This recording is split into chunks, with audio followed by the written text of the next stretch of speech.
Bonjour à tous et bienvenue dans ce live métier Bicomino. Je m'appelle Mathieu Stonati, je suis le cofondateur de Bicomino, là, comme vous pouvez voir marqué en haut. Donc Bicomino, c'est une application qui aide les personnes en conversion professionnelle à trouver de l'information, à se renseigner sur un métier, en particulier les métiers en tension. Donc cette application, ça a été le fruit d'expériences qu'on a eues avec Benjamin, mon cofondateur. On a tous les deux vécu des transitions professionnelles. Et avec Bicomino, on veut aider les personnes dans ces situations pour leur permettre de trouver au même endroit toutes les meilleures ressources et formations pour découvrir et se former à un métier. Depuis les vidéos YouTube jusqu'aux formations, comment est-ce que je me renseigne sur ce métier, comment je le découvre, comment je m'y forme. C'est plein de questions qu'on se pose lorsqu'on est dans dans une conversion professionnelle. Et c'est un petit peu l'objectif de Bicomino d'aider à tout ça. Voilà. Donc, je suis très heureux de partager cela avec vous sur les métiers de la boulangerie. Donc, je suis en compagnie de Leslie qui va animer la session et qui va poser les questions que vous pouvez mettre en commentaire de ce live. Donc, n'hésitez pas, mettez des commentaires. On essaiera d'intégrer vos questions. L'idée, c'est que ça soit vraiment un vivant, un échange, puisqu'on a la chance là d'accueillir aussi donc Emmanuel Tertré, qui est le fondateur de la Baguette Academy. Une super plateforme innovante pour apprendre la boulangerie à distance. Vous allez voir, c'est vraiment génial. Qui est aussi il est aussi un expert de toute la formation au métier de la boulangerie, donc qui répondra à toutes les questions. Et nous sommes aussi avec Géraldine Chatin, qui est représentante de Pôle emploi Auvergne-Rhône-Alpes, avec une expertise sur les métiers de la boulangerie également. Donc nous avons vraiment deux experts pour répondre à toutes vos questions. Voilà, donc n'hésitez pas à poser vos questions dans les commentaires, que ce soit le plus vivant possible. Voilà. Donc je passe la parole à Leslie pour lancer le live. Tout d'abord, on va vous parler vraiment du métier de boulanger. Donc, c'est Emmanuel Tertrais de Baguette Academy qui va introduire cette partie. Donc, Emmanuel, je te laisse la parole. Écoutez, merci beaucoup. Bonjour à toutes et tous pour vous parler d'un métier qui est passionnant, qui est un métier qui tourne autour véritablement de la passion, alors qu'en fait, beaucoup de Français ne le connaissent pas très bien, malgré le fait qu'il y a environ 12 millions de clients qui tous les ans poussent la porte d'une boulangerie, qui a près de 6 milliards de baguettes de produits par an. Et finalement, qu'est-ce que c'est que ce métier de boulanger? Et par rapport à certains clichés qu'on peut avoir, on se rend compte que c'est un métier qui peut être véritablement passionnant. Et donc, pour ça, en fait, ce que l'on peut voir, c'est qu'en fait, c'est un métier qui est surtout lié à la passion, passion pour donner vie à des produits, ce qui est un point important, puisqu'on a des matières premières et on va créer du pain avec des matières vivantes, notamment les levures. Donc, c'est assez intéressant quand même de faire ça tous les jours. Et il n'y a pas de lassitude parce qu'en fait, chaque jour est différent. Les conditions climatiques, les produits sont différents. Et donc, le maître mot, je dirais, ce que j'entends des boulangers, c'est la passion parce que c'est également un métier, il faut reconnaître, qui est dur. On manipule pas mal de charges. On a également des horaires qui peuvent être importants ou décalés par rapport à d'autres choses. Et donc, c'est important finalement d'avoir cette passion qui va alimenter tout au long de votre carrière, ou au moins pendant une partie de votre carrière, vous travaillerez dans la boulangerie. Le deuxième point, c'est la précision, parce qu'on oublie souvent que la boulangerie, comme la pâtisserie, demande beaucoup de précision. Un bon boulanger a toujours un bon thermomètre dans sa poche pour aller mesurer la température de sa farine, de son eau, de l'air. Également, doser avec précision l'ensemble des ingrédients qu'il met, parce que boulanger n'est pas forcément un métier d'instinct. On suit des recettes, des règles et des ajustements assez précis. Le troisième point, c'est également, alors ça peut paraître un peu surprenant pour certains, c'est la curiosité, parce qu'en fait, c'est un métier où on apprend tous les jours. Donc curieux parce que il faut notamment utiliser pas mal d'outils numériques pour aller voir sur des réseaux sociaux, des recettes, des indications de collègues, des photos de produits qui peuvent vous inspirer, et également pour aller communiquer également avec vos clients, être à l'écoute de leurs besoins. Et le dernier point, c'est l'humilité, parce que vous êtes face à des éléments naturels, la levure, le levain, la farine, et c'est pas parce que vous avez une recette collée à votre mur que demain elle va se faire de la même manière, vous aurez le même rendu. Donc il faut maîtriser véritablement des bases techniques, notamment sur la fermentation, et tous les jours chercher un petit peu à progresser par rapport à ça. Rien n'est véritablement acquis, et puis également les consommateurs vous rappellent que leurs attentes évoluent. Donc voilà un petit peu pour dépeindre ce métier, sachant qu'il existe en France environ 30 000 boulangeries. D'accord, merci beaucoup Emmanuel. Si vous avez des questions, n'hésitez pas à les poser dans le chat, donc nous vous y répondrons dans la mesure du possible. Donc maintenant, quand on dit boulangerie, on a tendance à forcément penser au métier de boulanger, donc au boulanger. Ça dit, au final, quand on est dans une boulangerie, le boulanger, on le voit que très rarement. Donc, est-ce que, Emmanuel, vous pourriez nous parler des différentes fonctions qu'on trouve dans une boulangerie? Alors, effectivement, oui, il y a parfois même confusion, parce que entre boulanger et ce qui n'est pas une boulangerie, sachant qu'en France, il y a des textes de loi qui définissent très clairement ce que c'est qu'une boulangerie. Un boulanger, quand vous voyez le logo du B de boulanger, notamment, ou artisan pour les plus anciens logos, c'est qu'en fait, c'est quelqu'un qui pétrit et cuit sa pâte sur place. À la différence de ce qu'on appelle des panetteries ou des points chauds, des gens qui reçoivent du pain soit artisanaux, soit industriels en mode surgelé, qui vont décongeler et cuire devant vous. Et donc, vous pouvez voir un four et vous pensez que c'est fait localement, mais c'est pas forcément le cas. Donc ça, c'est un point important sur le mot boulangerie. Et en boulangerie, vous avez la petite boulangerie artisanale de votre quartier jusqu'à la boulangerie d'une chaîne qui est beaucoup plus importante ou d'un entrepreneur qui a plusieurs boutiques. Vous avez des boulangeries industrielles qui recrutent pas mal de monde également. Et puis, vous avez des boulangeries dans les grandes et moyennes surfaces que vous retrouvez dans des marques qui peuvent soit avoir des pains industriels, soit produits localement. On a ces deux typologies de fonctionnement. Et donc, en fait, on a, en moyenne, on dit qu'une boulangerie en France est autour de 6 salariés, 5 à 6, et un chiffre d'affaires de 270 000 à 300 000 euros. Mais une grosse boulangerie d'un entrepreneur ou d'une chaîne peut facilement faire 1 million d'euros de chiffre. Donc, on n'est pas du tout sur la même structure. Et une grosse boulangerie, ça peut être 12, 15, 20, 25, voire 30 personnes. Donc, on est sur des petites PME par rapport à la petite boulangerie, je dirais familiale, historique, qui représente les plus des 2/3 du marché français. Voilà un petit peu sur les descriptions de ces typologies de boulangerie. Donc, je vous conseille d'être attentif sur lorsque vous allez acheter votre pain, si c'est bien une boulangerie, de bien poser des questions et les professionnels seront ravis de répondre à ces questions. Et puis la tendance aussi, c'est quand même vers des boulangers qui se spécialisent vers du bio pour certains ou ce qu'on appelle des bakery cafés, c'est-à-dire des boulangeries qui font de la restauration avec des places assises pour du petit déjeuner et du déjeuner. Donc le métier évolue par rapport à ce qu'on a connu il y a certaines dizaines d'années. Et c'est un métier qui évolue assez fortement, qui est concurrencé, mais qui est malgré tout plein d'avenir et qui permet beaucoup de créativité, notamment pour les gens qui ont envie de se lancer dans cette aventure. Merci beaucoup Emmanuel. Est-ce que vous pouvez nous parler des différents métiers qu'on retrouve dans une boulangerie? Alors, dans une boulangerie, bon, ça peut être la fête comme sur cette photo, je le souhaite en tout cas dans les équipes. Il y a plusieurs, il y a deux grosses familles de produits. Il y a les gens qui sont face aux clients, sachant que la boulangerie est quand même le commerce le plus visité de France par les Français. Donc l'accueil du client, le conseiller, essayer de faire des ventes, argumenter, faire des ventes additionnelles, c'est tout un métier, le métier de vendeur et de vendeuse notamment. Si l'équipe est assez importante, vous pouvez avoir un manager ou une manageuse d'équipe de vente aussi. Après, vous avez l'étape d'après, vous avez les gens qui viennent préparer des sandwichs, qui viennent préparer les salades qui sont vendues, préparer certains desserts, c'est ce qu'on appelle le préparateur. Et après, on arrive vraiment dans la partie production. Et là, on va retrouver bien entendu des apprentis qui viennent faire passer leur CAP et qui ont des contrats d'1 an ou 2 ans dans la boutique et qui apprennent le métier sur le tas en parallèle de l'école.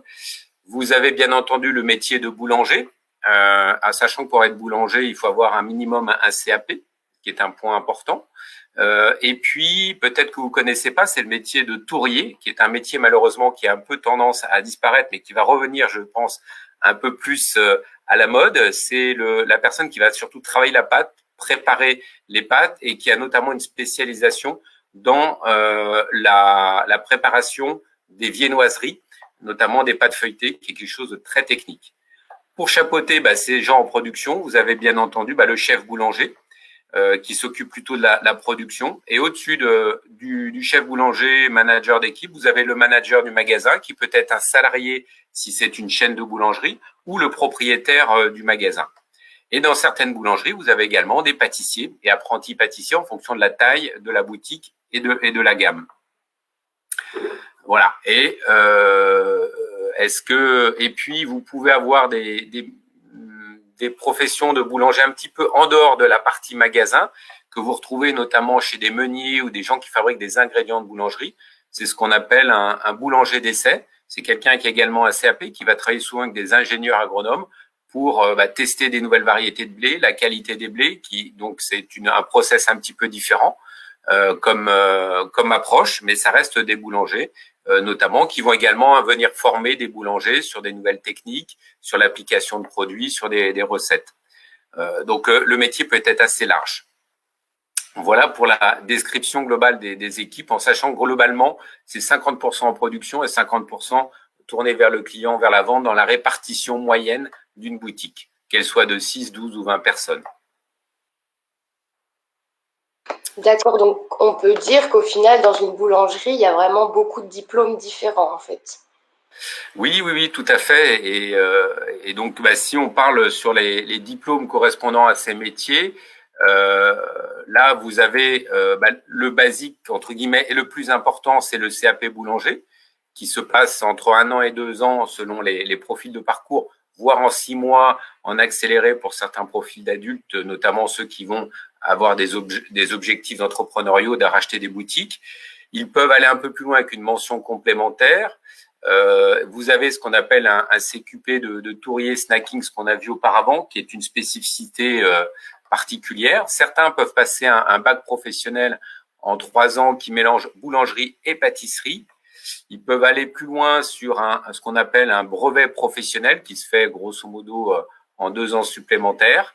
Et après, on va tomber sur des diplômes un peu plus élevés, où il n'y a pas beaucoup de boulangers qui l'ont, mais qui sont relativement poussés, correspondant à des bac plus 2, bac plus 3, comme le brevet de maîtrise. Souvent, ce sont des gens qui étaient boulangers, qui le sont, et qui sont entrepreneurs et qui veulent aller plus loin. Et donc, qui vont suivre des cours avec la Chambre des métiers, entre autres, ou d'autres solutions d'autres écoles, comme l'INBP, notamment, qui est l'une des plus réputées, ou l'école Vabray-Aurillac, par exemple, qui vous permettent d'aller plus loin. Vous allez approfondir vos connaissances sur les ingrédients, sur la fermentation, sur le management d'équipe, sur la gestion, notamment d'entreprise. Et puis, je terminerai par le Saint Graal, comme ce jeune homme qui est un des derniers, qui a été élu en 2015 meilleur ouvrier de France, qui n'est pas un concours, mais un diplôme qui a lieu tous les 3 ans et qui est extrêmement difficile et qui permet d'avoir ce fameux col bleu-blanc-rouge qui est meilleur ouvrier de France, qu'on retrouve dans d'autres métiers d'ailleurs artisanaux. Et là, on voit ce jeune MOF former une jeune apprentie sur la photo et où la transmission est très importante. Donc, ce sont des métiers là très, très exigeants. Ce sont des gens...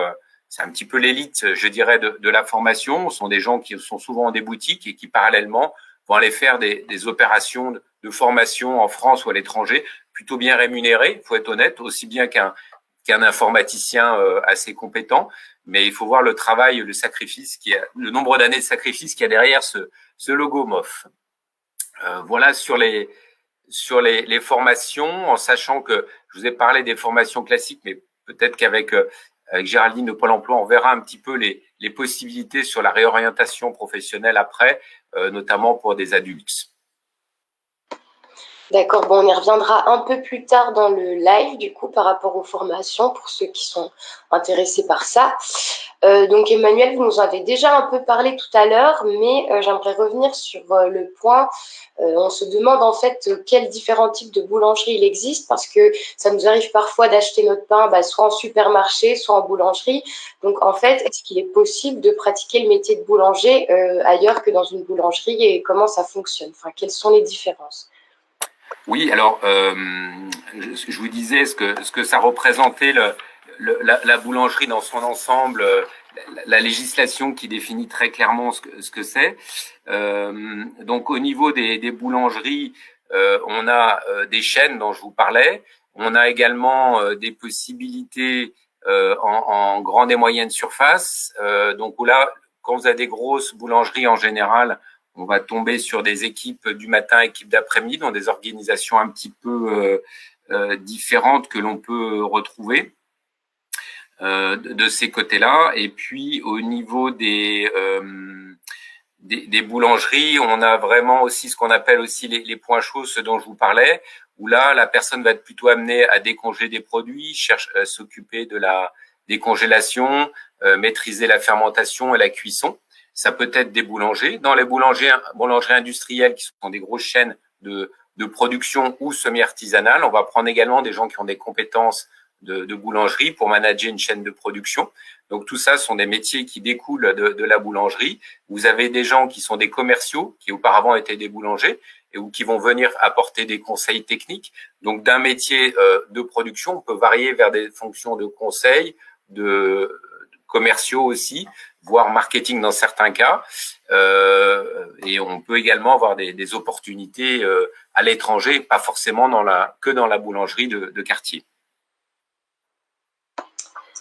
D'accord, donc encore une fois, merci. Donc est-ce qu'on peut aussi revenir c'est un peu une question qu'on se pose quand on veut exercer ce métier, c'est vraiment quel est le fonctionnement dans une boulangerie? Donc est-ce qu'il y a des choses que vous n'avez pas encore dites que vous pouvez nous dire maintenant sur le fonctionnement d'une boulangerie? Alors le fonctionnement d'une boulangerie, on a vu un petit peu les différentes fonctions que l'on a pu à avoir. Donc, généralement, le boulanger commence entre 4 et 6 heures du matin pour la première équipe. Il peut y avoir une équipe qui vient entre 11 heures et 14 heures pour l'après-midi. Avec l'évolution de la technologie, du matériel, de la maîtrise de la fermentation, des tendances des types de pain dont on parlera peut-être tout à l'heure, généralement, l'équipe qui arrive le matin met en route le four et commence à cuire notamment les viennoiseries et les premiers pains dont les pâtes ont été préparées la veille par l'équipe de la veille, voire 24-48 heures avant, selon les techniques de fermentation qui sont gérées. Et ensuite, pour alimenter tout de suite la boutique dès son ouverture, dès 7 heures du matin, lorsque vous arrivez chercher votre baguette ou vos croissants, qu'ils soient bien chauds, bien frais. La particularité aujourd'hui, c'est qu'en fait, avec la gestion du froid, les gens ont de la pâte prête à disposition à cuire toute la journée. Donc, c'est-à-dire que le boulanger va cuire petit à petit son pain toute la journée, ce qui lui évite d'ailleurs d'avoir tout vendu à 11 heures, comme ce qu'on connaissait autrefois, ou 11 heures midi, mais également de pouvoir répondre à la demande tout au long de la journée, et puis à la fin de la journée, d'avoir moins de pertes de produits finis, même s'il y a des applications qui permettent de gérer les invendus. Donc c'est des évolutions qui fait qu'au fait la production se fait tout au long de la journée. Certains vont faire plutôt les pâtes de pains spéciaux le matin et les productions de pain blanc type baguette l'après-midi.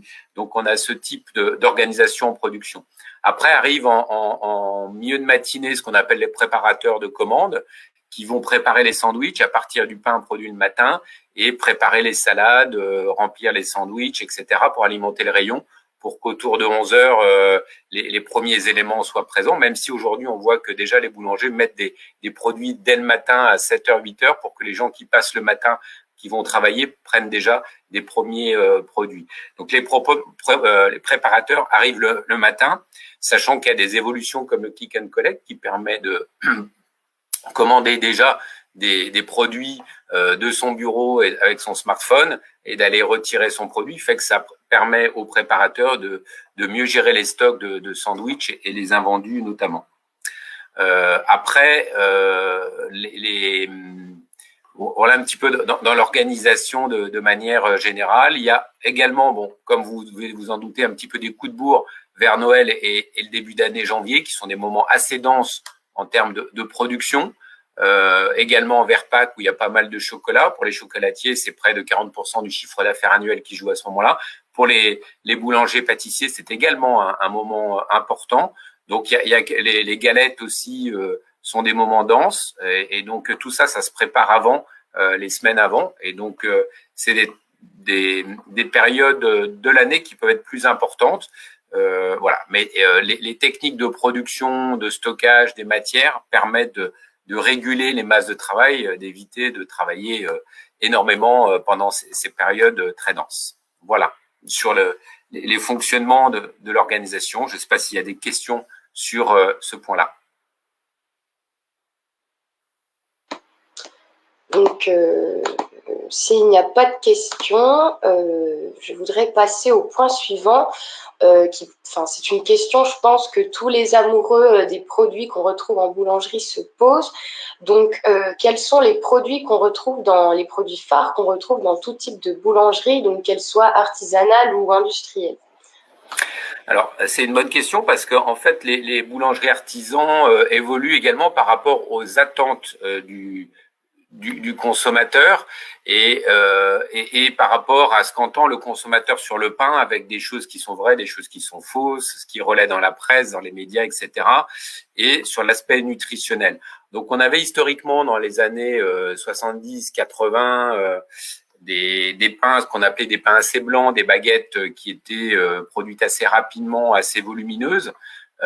Et ce typologie de baguette a tendance à baisser et on voit émerger plutôt de manière qui représente plus d'un tiers, voire 40% du marché aujourd'hui, ce qu'on appelle la baguette de tradition. Qu'est-ce que c'est que la baguette de tradition? Déjà, c'est un produit qui est fait avec une farine de tradition qui suit une réglementation précise, c'est-à-dire que la farine, il n'y a pas d'additifs dedans, donc avec des ingrédients qui sont très clairement définis dans un texte de loi. Et donc le boulanger utilise une farine spécifique qui est un peu plus riche en minéraux notamment, avec du levain, avec de la levure et avec des fermentations plus longues, ce qui apporte plus de goût, plus de croustillance et plus de conservation du pain.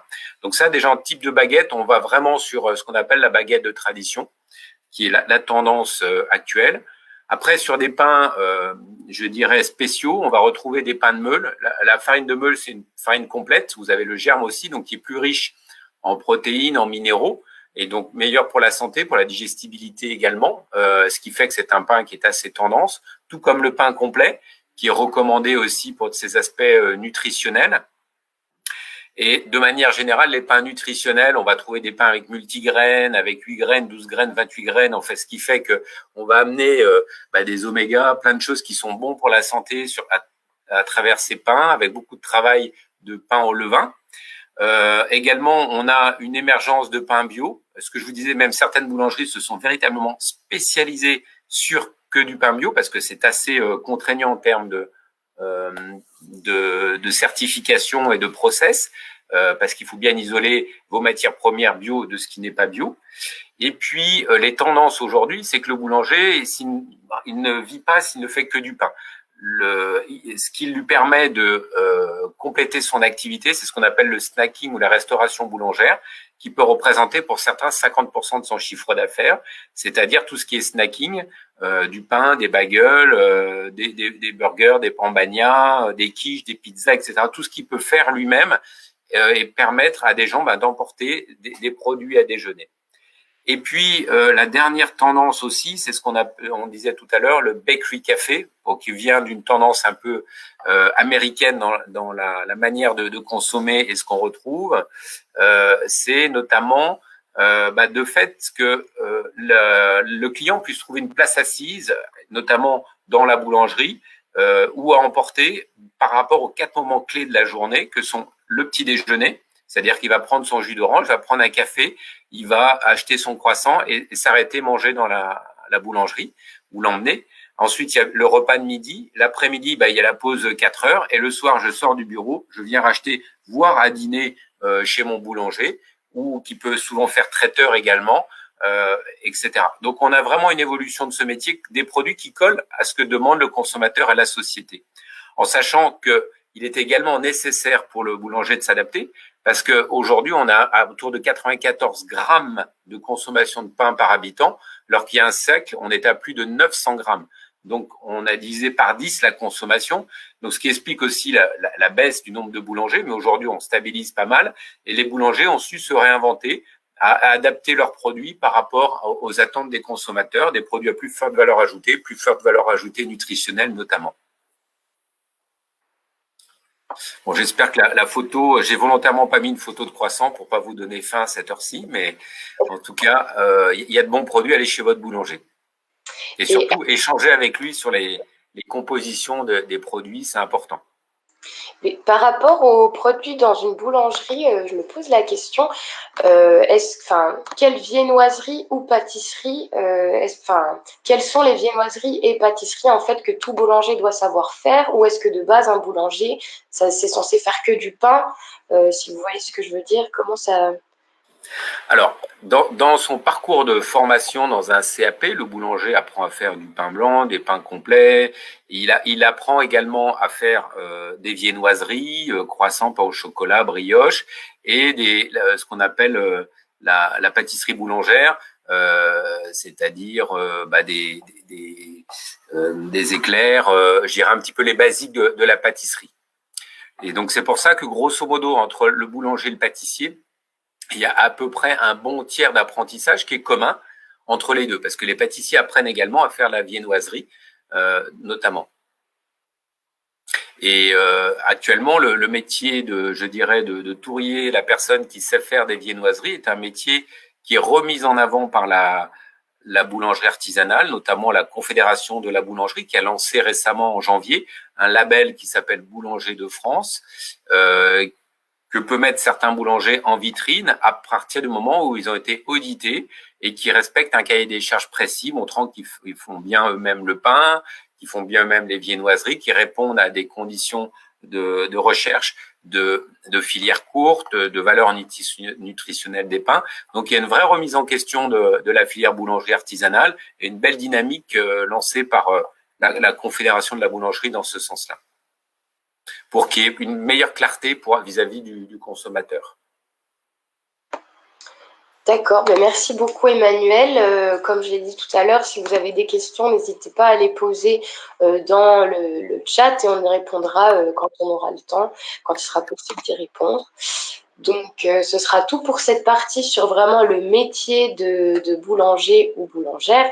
Donc, à présent, on va passer à l'étape, au point suivant qui parle donc des formations, des différentes formations possibles en boulangerie selon l'âge et la fonction qu'on occupe dans une boulangerie. Donc, je vous laisse la parole, Emmanuel.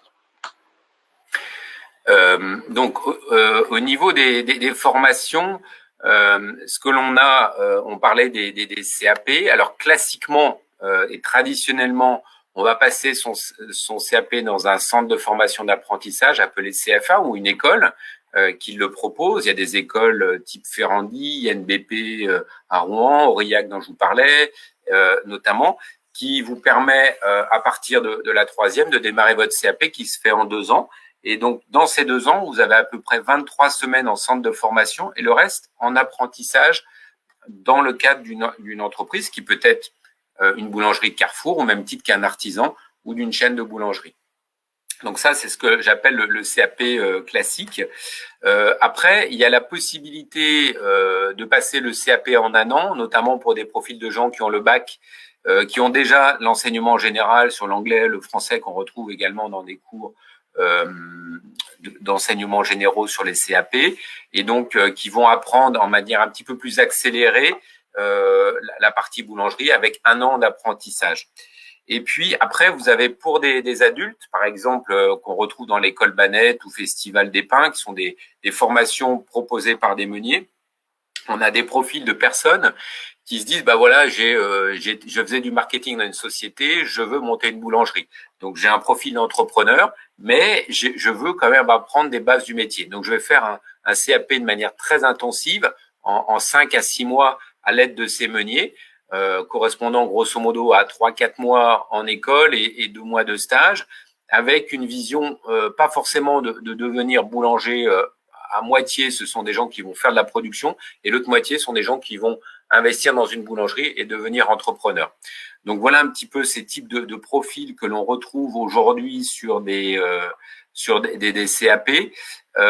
Et puis, bon, après, il y a d'autres formes d'apprentissage, notamment la formation en ligne qui se développe énormément, notamment en boulangerie, pour toujours sur des profils d'adultes en reconversion dans ce domaine-là, où sont des gens qui vont apprendre le week-end, le soir, un certain nombre de fondamentaux et qui vont travailler de la pratique soit chez eux, soit également en coordination avec des stages avec Pôle emploi, dont Géraldine peut-être en parlera tout à l'heure, soit également en allant faire des stages dans des boulangeries pour travailler la pratique.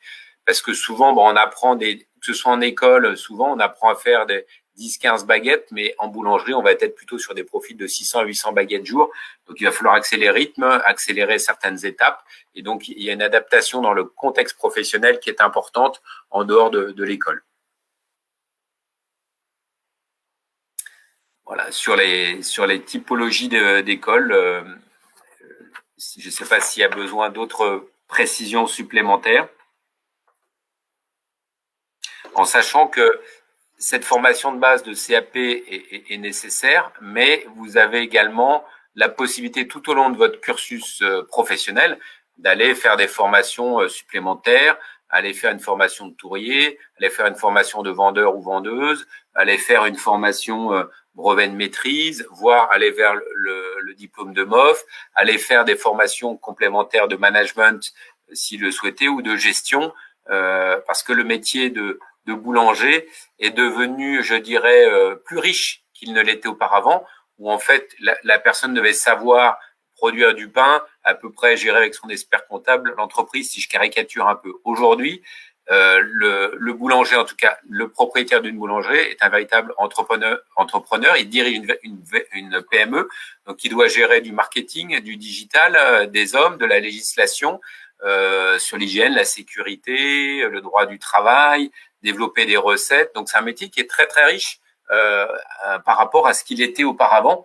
Donc c'est pour ça que la formation continue tout au long de la carrière devient vraiment stratégique pour celui qui veut vraiment continuer à évoluer dans ce métier. Au même titre qu'il y a des formations de perfectionnement sur des techniques je dirais, de fermentation, de panification, qui sont proposées par des écoles, mais que viennent proposer également les fournisseurs, les meuniers ou les fabricants de levure qui vont venir former leurs clients sur des nouvelles recettes, différentes technos là-dessus. Puis il y a du matériel qui arrive, qui ont leurs forces et faiblesses, et ça demande un ajustement régulier du boulanger par rapport à ça.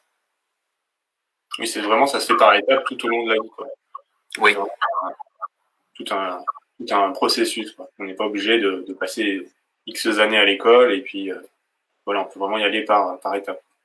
Oui, on a quelques exemples. Par exemple, avec des missions locales, on a l'expérimentation de personnes qui voulaient pas forcément une formation longue, qui ont suivi quelques cours en ligne avec nous, qui ont fait un mois de stage, qui ont dit ça m'a plu, je passe préparateur de commande, et qui au bout de 6 mois disent finalement j'aimerais vraiment tâter de la pâte, comme on dit, toucher de la pâte. Donc ils vont commencer à devenir entre guillemets ouvriers de production en boulangerie, et puis après qui se disent j'ai envie de passer mon CAP. Donc ils vont après passer leur CAP, et puis après CAP ils se diront au bout de 5 ans, 6 ans, j'ai envie d'ouvrir ma propre boutique, j'ai envie de développer mon concept.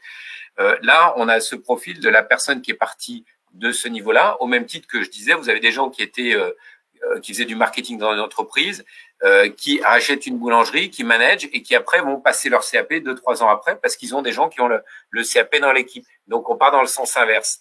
Donc je dirais qu'il n'y a plus une ligne directrice aujourd'hui, et c'est la passion qui vous guide en fonction de vos ambitions et de là où vous amène votre passion.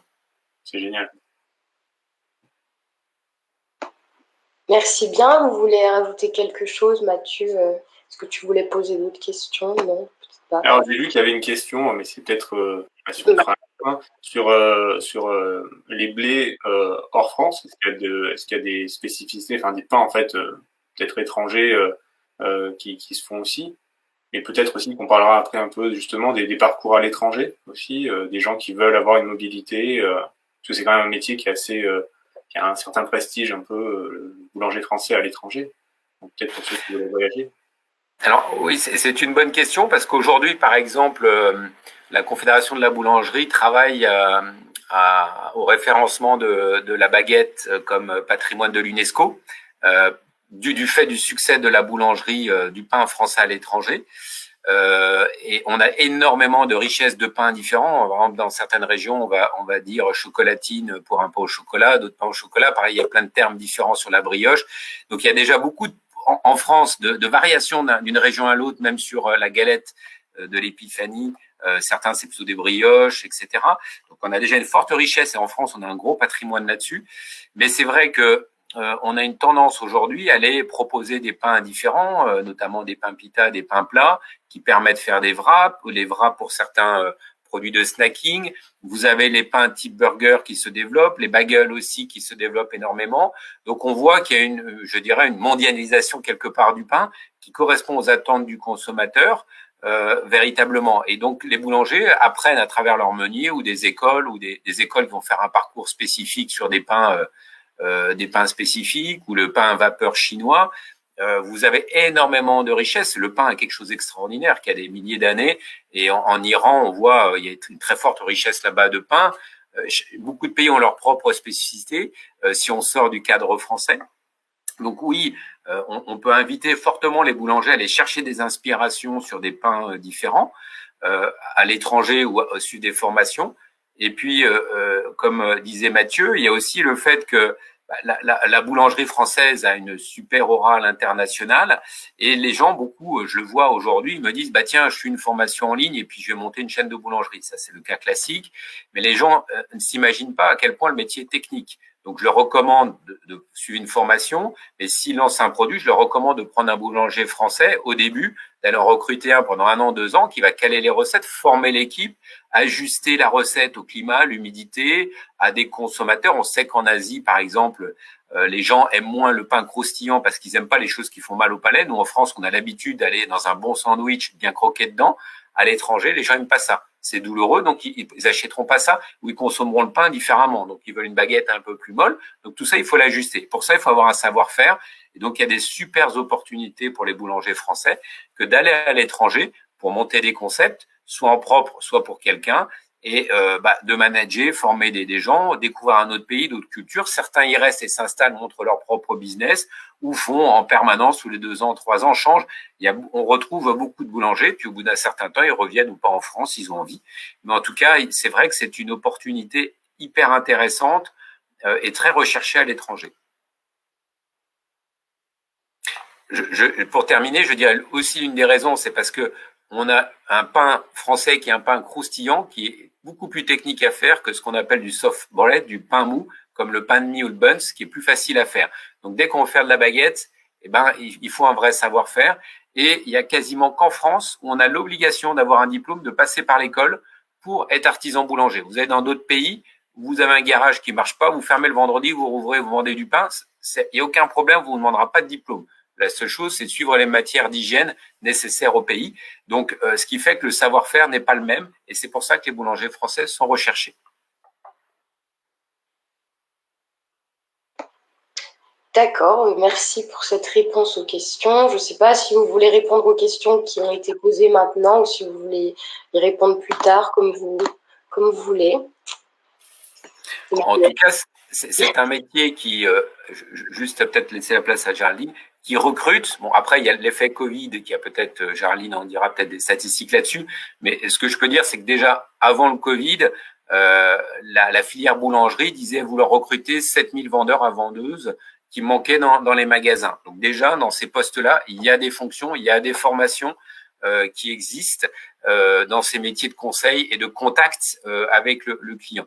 En boulangerie, pareil, les gens cherchent du monde.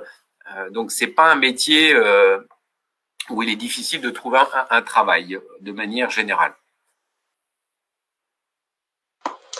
D'accord, merci beaucoup. Peut-être que maintenant, Géraldine, notre responsable Pôle emploi, peut nous parler de la formation, de tout ce qui concerne Pôle emploi par rapport à la boulangerie plus en détail. Donc, Géraldine, je te laisse la parole. Oui, merci. Alors déjà, merci Manuel pour toutes ces infos. Voilà, les personnes qui suivent le live ont pu en apprendre davantage sur ce métier, sur les conditions. La boulangerie, c'est un vrai métier de passion.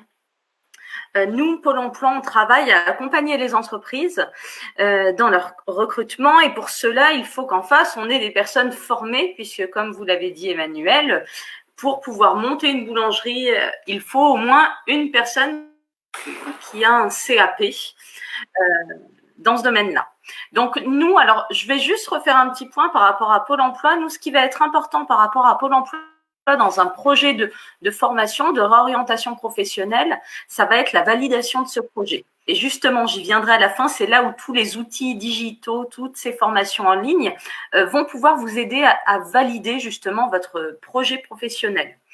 Nous, Pôle emploi, alors sur l'aspect métier de bouche et boulangerie plus particulièrement, on l'a vu pendant la crise sanitaire là qui nous a touchés, c'est un secteur qui est resté vivant puisque on a tous continué à consommer, même confinés. Donc, c'est vrai que ces entreprises-là ont des besoins. Et nous, on accompagne les demandeurs d'emploi sur des formations. Alors, il y a des formations sur lesquelles Pôle emploi s'est déjà engagé financièrement. Donc, on vous proposera plutôt de la formation qualifiante, du CAP. Également des formations au métier de la vente, préparation snacking, parce qu'on en a parlé, ça fait vraiment aujourd'hui partie des stratégies aussi des boulangeries et c'est là-dessus aussi qu'elles fonctionnent et qu'elles font du chiffre sur cet aspect snacking, sandwich, etc. On va aussi beaucoup accompagner les entreprises dans la formation. Peut-être certains en auront entendu parler de la formation avant embauche, de la préparation opérationnelle à l'emploi ou des actions de formation préalables au recrutement. C'est-à-dire que là, Pôle emploi se positionne avec les entreprises qui souhaitent embaucher quelqu'un qui a peut-être une petite expérience, une expérience ancienne ou autre, et on va les accompagner là sur du parcours du coup plus modulable. Donc, c'est là où, par exemple, l'apprentissage en ligne peut avoir son importance. On va aussi beaucoup, au vu de la crise sanitaire là qui nous a touchés, axer les formations sur tout ce qui est normes d'hygiène, l'HACCP, et des formations plus spécifiques pour les gestes barrières qui sont, qui vont devenir notre quotidien pour un temps incertain pour le moment, mais on travaille aussi là-dessus à ce que on puisse proposer aux entreprises des demandeurs d'emploi formés à ces gestes-là. Par rapport à ce qui a été dit aussi, donc dans les formations que va pouvoir proposer Pôle emploi, donc ça, il faut se rapprocher de son conseiller si vous êtes demandeur d'emploi. Si vous êtes salarié, il faut vous rapprocher de l'OPCO dont dépend votre entreprise. Ce qui va aussi être important, et là, du coup, je reviens sur la validation de projet parce que nous, à Pôle emploi, on y attache une vraie importance. C'est-à-dire que se former, c'est un choix personnel, mais il faut être bien conscient de toutes les contraintes que ça va pouvoir vous apporter. Alors, dans les conditions d'activité du métier, mais déjà même pendant la formation, parce que parfois, pour aller vous former, ça sera pas forcément juste à côté de chez vous. Il faudra peut-être se déplacer. Donc ça, ce sont des éléments à prendre en compte. Et vraiment, ce qui est important dans la validation de projet, c'est de pouvoir aller voir, prendre toutes les informations nécessaires sur le métier. Donc Emmanuel a pu nous en parler aujourd'hui. Et justement, Bicomino va permettre d'avoir accès aussi à une source d'information sur laquelle vous allez venir pouvoir vous documenter, voir, tester, trouver des livres qui vont vous permettre d'en savoir encore davantage sur ces métiers-là de la boulangerie qui sont vraiment des métiers, je le redis, de passion dans lesquels, pour avoir moi accompagné beaucoup de demandeurs d'emploi sur ces métiers-là, on a une vraie polyvalence et c'est ça qui est très intéressant, c'est que même si les tâches se répètent, il y a plein de choses à faire. La journée est rythmée, comme l'a dit Emmanuel, sur les différents temps, le matin, la pause déjeuner, le goûter et récupérer le soir, un rayon plus traiteur, un dîner, etc. Donc voilà, c'est un métier sur lequel on ne s'ennuie pas, où il y a plein de choses à faire, il y a une diversification des produits, des tâches qui est vraiment intéressante. Voilà ce que je pouvais vous en dire en tout cas aujourd'hui. Et n'hésitez pas aussi à consulter pôle emploi.fr sur lequel vous retrouvez un petit outil qui s'appelle « Trouver ma formation » qui permet aussi d'aller voir quelles sont les formations existantes qui vous permettront d'accéder à ces métiers-là.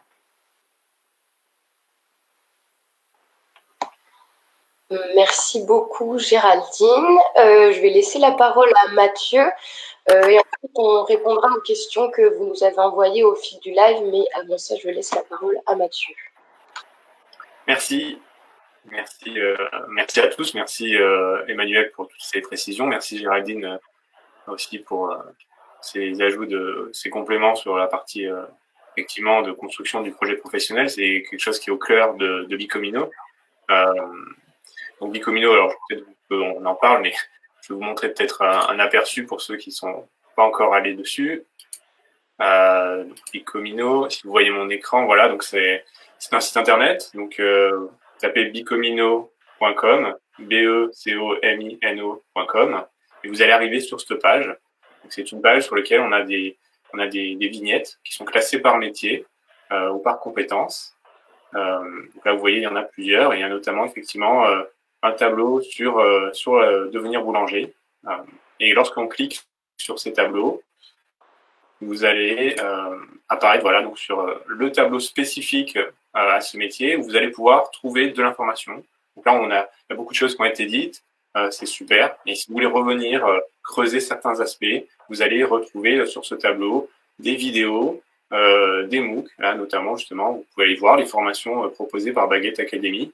Donc là, si vous cliquez, vous allez arriver sur la page par exemple donc là, de Baguette Academy, sur la formation recette clé de la boulangerie française.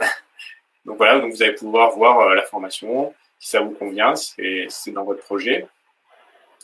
Qu'est-ce que nous avons également? Nous avons également donc les livres, les e-books, les podcasts. Il y a même des podcasts sur la boulangerie, des sites bien sûr avec des articles, alors les fiches d'orientation classiques, mais même des articles un peu plus techniques, des applications aussi. Enfin, il y a vraiment une vraie richesse. Il y a des films en réalité virtuelle qui ont été d'ailleurs développés par Pôle emploi. Donc, vous pouvez même vous rapprocher de votre Pôle emploi et demander à regarder ces films avec les masques de réalité virtuelle. Ça vous met à côté du boulanger. C'est génial pour se faire une idée du quotidien du métier. Les communautés, les cours, et puis on en a parlé. Alors là, petit bug d'affichage. Essayer de relancer la page. Mais donc, vous avez aussi un moteur de recherche qui géolocalise autour de vous les formations, qui va vous renvoyer vers, par exemple, donc on en a parlé, le site de Pôle emploi avec toutes les formations référencées par Pôle emploi, mais aussi, on a aussi maintenant des formations via mon compte formation, qui sont aussi accessibles. Voilà, vous avez, et forcément c'est une démo en live et donc ça bug. Donc bon, écoutez. Mais voilà, enfin, moi, je vous invite à aller sur le site et voilà, trouver un petit peu d'informations supplémentaires pour compléter vos questionnements. Voilà. On peut maintenant passer aux questions, donc, dans les commentaires, si on a eu d'autres. Regardez. Tu veux le... Okay. Alors, pendant que les questions arrivent, je voulais juste rajouter qu'effectivement, le site de Bicomino est très bien fait. Alors, c'est pas pour faire la publicité de Bicomino, mais à ce jour, il n'existait pas forcément de site internet qui regroupe autant d'informations sur la filière boulangerie. Donc, vous avez beaucoup d'informations, de choses relativement pertinentes. On retrouve notamment les dernières vidéos de Fabrice Cottès, qui était un des best-sellers ces derniers temps pendant le confinement, qui a appris à beaucoup de personnes à faire du pain à la maison. On retrouve des applis, on retrouve notamment des livres. Et je tiens à en profiter de ce webinaire pour dire en scoop que le best-seller Devenir boulanger, qui est le livre historique utilisé en centre de formation CAP, une nouvelle version va sortir en septembre, notamment avec des vidéos en version augmentée, ce qui permettra de montrer également toute l'évolution de la filière boulangerie qui se digitalise petit à petit. D'accord, merci. Est-ce que du coup on peut passer aux questions? Je les ai toutes notées, donc si ça vous tente de commencer. Donc du coup une question venant de Benoît Bédigis, je ne sais pas si je le prononce bien, qui est: êtes-vous confiant sur l'avenir du boulanger ou va-t-il être remplacé au fil du temps par l'industrialisation de celui-ci? Alors, si je commence, je dirais qu'aujourd'hui, 55% du pain que vous achetez vient d'un artisan. Le reste est du pain industriel. la part de l'industriel continue à grimper, mais en même temps, je suis pas inquiet sur l'avenir de l'artisan. Il y en aura peut-être un peu moins qu'il y en a aujourd'hui, mais l'artisan a toute sa valeur, et pas seulement dans le métier de la boulangerie. Il apporte des produits différenciants, il peut avoir une proximité sur les appros de matières premières, sur une proximité avec le client, et donc je suis pas inquiet sur l'évolution de ce métier. C'est plutôt le métier qui va évoluer et que la disparition. Merci bien, j'espère qu'on a répondu à votre question. La deuxième question, c'était, pouvez-vous nous dire 2 mots sur les formations dispensées par Cuisine Mode d'Emploi, si vous les connaissez? Est-ce que vous les connaissez déjà? Oui, alors c'est des sessions qui ont été créées par Thierry Marx, oui. si je dis pas de bêtises. Qui propose des sessions un petit peu partout dans la France. On essaye nous de s'en rapprocher un petit peu Pôle emploi. Après, ils gèrent en fait en direct avec des CFA au local différentes sessions. Donc vous en avez vraiment à travers toute la France. Là, il y a une session sur Valence, il y a des sessions sur Dijon, Grigny, etc. Donc mais généralement, ils les dispensent. Ils ont monté une école sur Paris. En région, ça va être au sein de CFA. Et on est sur des sessions courtes. Je connais pas exactement tout le contenu, mais on est sur de la session très très courte. C'est quoi? Ça doit être du 2 mois maximum. Je crois que c'est à peu près ces eaux-là dans les 2 mois. Et c'est vrai que le modèle est maintenant bien rodé, avec des formations très opérationnelles sur des profils plutôt adultes en général. Jeune adulte de manière générale, l'objectif c'est que la personne trouve un boulot tout de suite là-dessus. Alors l'objectif c'est pas de vous emmener vers un CAP, mais c'est que vous ayez les fondamentaux d'un métier et soyez opérationnel rapidement dès que vous alliez dans un restaurant. Ils ont également la même version en boulangerie. Certains, justement, après, vont vers le CAP plus tard, mais ils démarrent par là le métier. Et c'est fait par des professionnels. C'est des gens qui viennent de la filière. C'est bien travaillé. Le concept est bien fait. D'accord. Il leur manque juste l'aspect digital et ils seront parfaits. Donc, la prochaine question... C'est bon. La prochaine question provient de François Watine qui demande si vous pouvez nous parler des tendances fortes, notamment entre les boulangeries de centres commerciaux et les boulangeries traditionnelles bio, levain / transparence. Donc, comment les petits acteurs peuvent se différencier face aux franchisés ou supermarchés? Alors, je peux commencer à répondre. Il y a 2 choses. À mon sens, déjà, c'était un métier qui était sous-estimé, c'est l'accueil.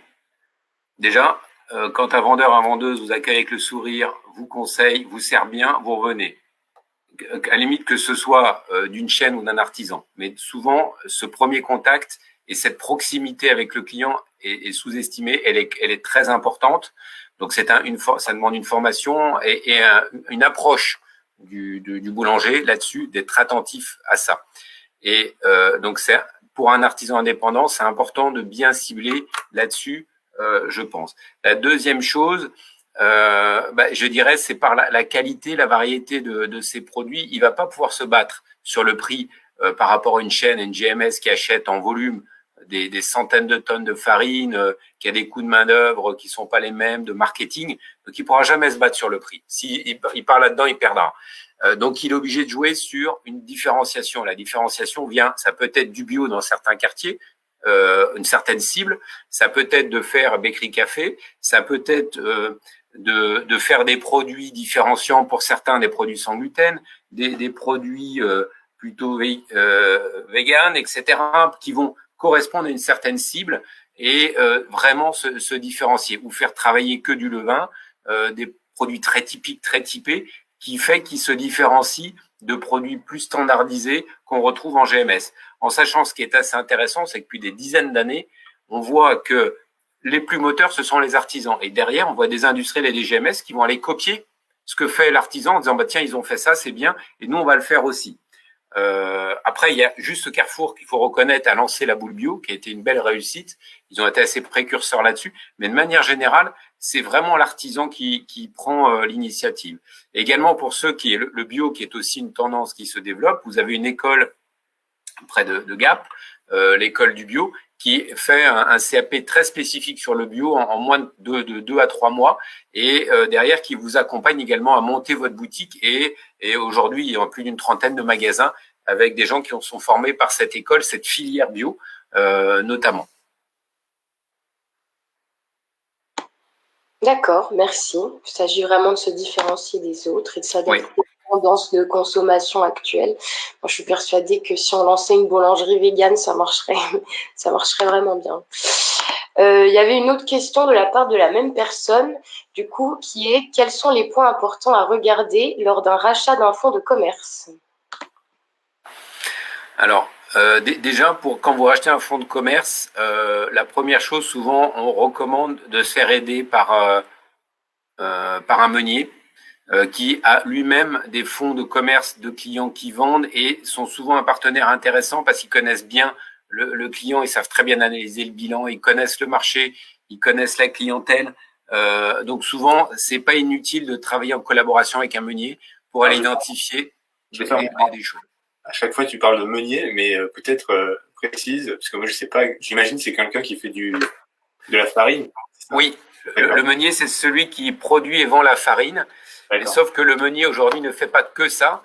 Il va amener d'autres ingrédients, il va vendre du conseil technique, il va aider avec des applis, mettre du click and collect chez un boulanger. Il y a toute une prestation de service qui se développe, et notamment sur la gestion de fonds de commerce. Souvent, les plus gros meuniers et même les plus petits ont une équipe qui est vraiment dédiée au commerce de fonds de fonds de commerce qui vont aider à accompagner ces entreprises. Donc déjà, je recommanderais d'aller ou des sociétés spécialisées là-dedans, de vous faire accompagner pour éviter les pièges, surtout si vous n'êtes pas de la filière, parce que vous pouvez racheter du matériel, c'est pas toujours évident de juger la qualité de l'état du matériel, au niveau sanitaire, l'emplacement, etc. Et donc de vous faire aider, et également par l'expert comptable qui pourra avoir accédé au bilan et voir la progression du chiffre d'affaires. En sachant qu'aujourd'hui, on constate que parfois les fonds de commerce, il y a pas mal de boulangers assez âgés qui partent à la retraite, qui ont un peu de mal à vendre leur fonds de commerce. Et de l'autre, on voit beaucoup de gens qui démarrent, comme on dit, de scratch, de rien, qui a un bâtiment qui se crée, ils achètent le rez-de-chaussée ou mettent un fonds de commerce, partent de zéro et créent une boulangerie, qui est aussi une tendance assez importante dans la gestion des fonds de commerce. On n'est pas forcément obligé de racheter un fonds. On peut démarrer le tout d'un endroit. Et je me souviens d'un boulanger près de Bourg-en-Bresse qui, lui, avant de monter son commerce, allait à tourner en France pour voir plein de boulangeries. Alors, c'est un cas particulier, mais c'est pour montrer comment il a fait. A vu plein de boulangeries qui tournaient très bien. Et il voulait la faire en périphérie de ville. Il avait un chronomètre et un compteur et il se mettait au carrefour et regardait combien de voitures passaient devant le carrefour et créneau horaire et combien rentraient dans la boulangerie pour faire un ratio et en même temps d'estimer un peu le panier moyen sorti. Et à partir de là, quand il a eu une opportunité de racheter une boulangerie, pareil, il a regardé le nombre de voitures et il avait des ratios pour dire, voilà, s'il y a 2000 voitures qui passent, je sais que je peux en choper 20%. Et donc, à partir de là, je peux faire tel chiffre d'affaires. Voilà la démarche de quelqu'un qui a fait un processus assez bien développé, mais et qui depuis a ouvert 3 autres boutiques dans la région de Bourg-en-Bresse. Ah, c'est malin. Oui, c'est malin, oui.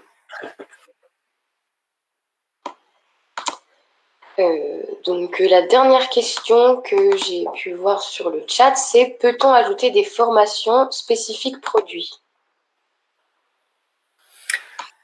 Alors, si on entend par produit, c'est dire par exemple, je suis boulanger, j'ai ma gamme de produits et je veux faire un pain type de seigle nordique par exemple, ou un pain type pita, je sais pas faire. Généralement, il va frapper à la porte de son moulin, qui va lui envoyer un technicien ou qui va l'inviter dans son fournil de formation à passer une demi-journée, une journée, 2 jours, 3 jours. Et également, on peut aller dans des écoles spécialisées, je parlais de l'INBP, Aurillac ou d'autres écoles, qui font des séquences courtes d'1 à 2 jours là-dessus. Ou voir des fabricants d'ingrédients de boulangerie qui vont inviter leurs clients pendant une journée, à les former à nouvelles galettes d'épiphanie ou à des nouvelles tendances ou à des nouvelles techniques. Donc, c'est pour ça que le boulanger sort de chez lui et va inviter pendant 2 jours, 3 jours, quand il arrive à se libérer ce temps-là pour progresser. Et puis également rencontrer d'autres collègues, parce que ce qui est important, c'est l'échange, parce que vous êtes dans votre boulangerie toute la journée. Ce qui est important, c'est cette ouverture, cette curiosité dont je vous parlais, et que peut amener le site de Bicomino ou des réseaux sociaux ou des rencontres dans des salons, d'aller échanger avec vos collègues les difficultés qu'ils ont, comment ils les résolvent, où ils sont allés chercher des matières premières, par les matériels, par les clients, par les digital click and collect, ce genre de choses. Donc, c'est vraiment le partage qui est important. Merci beaucoup. Est-ce qu'il y a d'autres questions que je n'ai pas vues?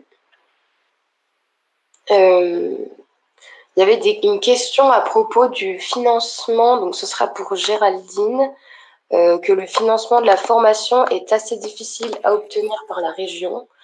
Donc, c'est un peu une question par rapport au financement de la formation, puisque c'est une personne qui est en reconversion professionnelle pour un CAP boulanger. Voilà. Alors, financement, je vais rester très, très vaste parce que malgré tout, on est sur un projet personnel et on est sur un projet qui, selon les territoires aussi, va être différent. C'est pour ça que tout à l'heure, j'ai beaucoup insisté sur la validation de projet parce que, comme je l'ai dit, Pôle emploi, nous, on finance déjà certaines formations, certains CAP. Seulement, effectivement, ce CAP sera peut-être pas juste à côté de chez vous. Ça sera peut-être à quelques kilomètres dans un autre département. Donc ça, c'est une chose à prendre en compte. Sur l'aspect financement aussi, voilà, il n'y a pas que Pôle emploi dans la vie. Il y a d'autres intermédiaires, il y a la région, il y a le compte personnel formation. Voilà, donc c'est là où c'est très important pour un projet spécifique. C'est Benoît qui a posé la question, effectivement. Pour un projet spécifique, le plus simple, c'est quand même de prendre rendez-vous avec son conseiller Pôle emploi, par téléphone ou en physique. Maintenant, les agents sont réouverts à l'accueil sur rendez-vous pour bien échanger sur le projet, faire le tour effectivement des formations existantes sur lesquelles Pôle emploi s'est déjà engagé. Après, la seule chose, c'est que l'on s'engage sur les formations sur lesquelles il y a un nombre de places limitées. Donc, c'est bien là où la validation de projet sera importante parce que si on a 12 places dans une formation, il y a des commissions qui se réunissent, qui étudient et on va aller voir lesquels ont le plus, entre guillemets, travaillé leur projet professionnel. Donc, prenez toutes les informations importantes. Alors, le contexte sanitaire a fait qu'on a dû arrêter ça, mais ça va certainement revenir dans les différentes phases de déconfinement. Il y a la possibilité de réaliser des immersions professionnelles, d'aller au cœur du métier. Et ça permet vraiment, de poser ces questions, de découvrir en réel justement l'activité, de voir si ça pourra vous correspondre. Mais en tout cas, voilà, par rapport à un problème de financement particulier, prenez contact avec votre conseiller Pôle emploi qui étudiera avec vous les possibilités qui existent. Oui, effectivement, merci Géraldine. C'est vraiment une super initiative de Pôle emploi. Ces découvertes de 2 à 4 semaines en entreprise, parce que c'est pas forcément évident d'aller voir un boulanger pour dire est-ce que je peux aller le week-end travailler chez toi. Lui, il se met en risque au niveau de la loi, au niveau accident du travail, etc. Même s'il a envie de partager sa passion, ces formats de cours sont vraiment très intéressants. En 2-4 semaines, de vous faire une très bonne idée du métier. Ça vous plaît, ça vous plaît pas, force, faiblesse. Honnêtement, j'ai pas trouvé mieux avec ça, à part le fait de la partie à distance où vous restez chez vous, mais la présence sur le terrain est quand même hyper intéressante, enrichissante. Et pour information, c'est ce qu'on appelle une période d'immersion professionnelle, dans les termes. Oui, merci pour le terme technique. Il y avait une dernière question, enfin c'était une rectification par rapport à une question qu'il y avait eu tout à l'heure, qui était peut-on ajouter des formations spécifiques produits, qui en fait parlait du moteur de recherche de formation. Donc je pense que Mathieu, c'est une question pour toi. Ah oui, alors effectivement, donc, on en est au tout début de... on en est au tout début du lancement. On rajoute de plus en plus de données. Donc actuellement, on a plus de 700 000 ressources, mais on va en rajouter encore plus. Donc actuellement, en formation, on a les catalogues de Pôle emploi et de l'application Mon compte formation, donc qui est l'utilisation du CPF. Donc là, normalement, vous allez retrouver ces formations dans le moteur de recherche que d'ailleurs je ne vous ai pas montré, mais je vous montre peut-être rapidement. Ça ne donne pas cette fois-ci. Voilà. Donc vous voyez, il y a une carte comme ça. Vous pouvez faire une petite recherche, vous mettez autour de chez vous et ça va vous lancer les formations autour de chez vous. Et ensuite, voilà, par exemple, vous pouvez arriver sur un lien comme ça qui va vous renvoyer, dans ce cas-là, vers la fiche de formation sur Pôle emploi. Donc ça, ce sont les deux catalogues actuellement qu'on a. Mais on va en rajouter plus. L'idée, c'est vraiment de rajouter le maximum pour que vous n'ayez pas, en fait, à vous perdre sur Internet comme nous, on a pu le faire, et que vous trouviez au même endroit toutes les informations qu'il vous faut pour construire votre projet. Et comme disait Géraldine, vraiment montrer votre motivation. Vous avez fait des recherches, vous avez regardé. Vous n'arrivez pas juste en disant « je veux ça ». Vous dites « voilà, j'ai étudié, je sais quel profil je suis, ça m'intéresse ». Et voilà. Donc, effectivement, on rajoutera de l'information. Si vous avez des sources que vous souhaitez qu'on rajoute, envoyez-nous des messages. On est en pleine croissance du catalogue. Voilà. Je ne sais pas si on peut peut-être conclure là-dessus, parce qu'il est 11h, on avait dit 10h, 11h. Est-ce que c'est bon au niveau des questions, Leslie? Il restait une question qui vient d'être envoyée. Allez, une dernière. Alors, une dernière, c'est « Y a-t-il des formations en ligne éligibles au CPF ?» Oui, il existe des formations que vous pouvez retrouver en ligne, je crois sur Bicomino aussi, dans le cadre du CPF. Notamment, je crois, c'est l'école des pros, qui vous propose une formation 100% en ligne. Et puis, si je peux rajouter quelque chose sur le CPF, en allant directement sur le site compteactivité.gouv.fr, le site gouvernemental, vous accédez au catalogue des formations éligibles à ce dispositif.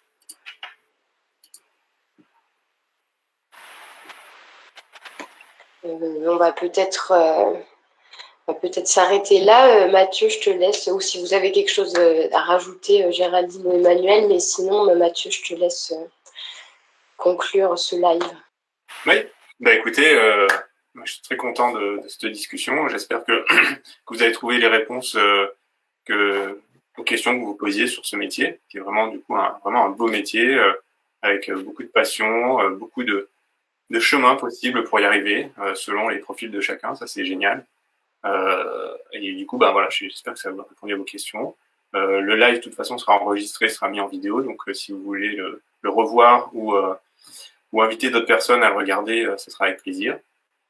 Et puis nous, on va sûrement renouveler ce format-là sur d'autres métiers dans les semaines à venir, puisque l'idée, c'est de couvrir toute la richesse des métiers en tension qu'on a en France.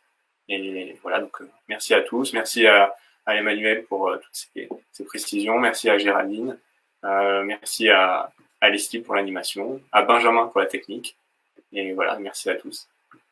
Et merci à Mathieu aussi. Merci à vous. Allez, au revoir. Merci à vous. À bientôt. Bonne planification.